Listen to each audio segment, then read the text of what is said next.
As many of the Evening Times loyal readers have pointed out to me, it is quite incredible that I get paid to write about football. Although, come to think of it, they may not mean that for the same reasons I do. I love it, even though the hours make a mockery of the notion that if you do something you love you will never work a day in your life.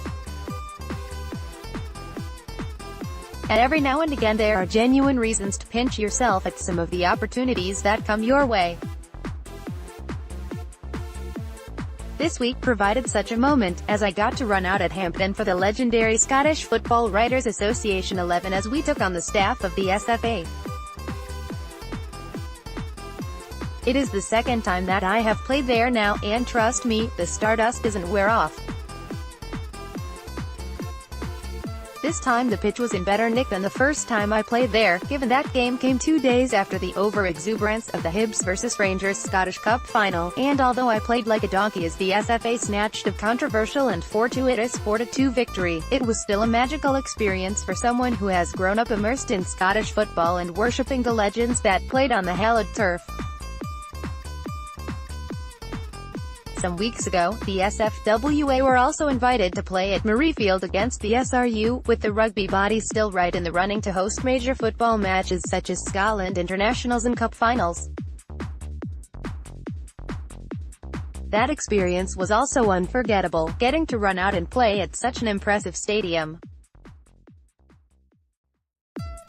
The SRU must really want to curry favor, because somehow our ragtag bunch won quite comfortably, and it is easy to see why the SFA's decision has come down to a straight shootout between the two venues.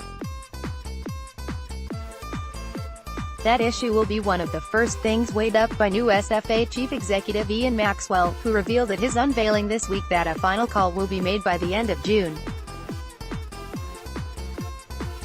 And as unthinkable as it may be to many football fans, seeing what the SRU had to offer from the inside was a compelling eye-opener. The facilities are astounding. The capacity is significantly higher than Hampden. The hybrid pitch, though hard, provides a consistent and true surface that wouldn't require the constant ripping up and replacing that has plagued Hampden in recent years. The transport links are impressive and in line with what you would expect at a major sporting venue, with the stadium easily accessible by tram, train, road and even by walking from Edinburgh city centre. At Hampden, this has long been an issue, with the supporter experience getting in and out of the ground often inspiring a newfound empathy for cattle. And there is space all around the ground at Murrayfield, ripe for a massive fan zone which could profit significantly from the famous thirst of the Tartan Army, while also providing family fun zones in order to turn the experience of going to a game into an all-day event.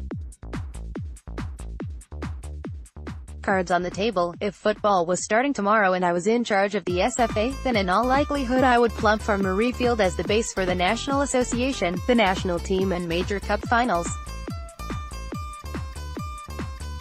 But therein lies the rub. Murrayfield may well be able to trump Hampden in almost every practical aspect, but the SRU is fighting against 140 years of tradition and history.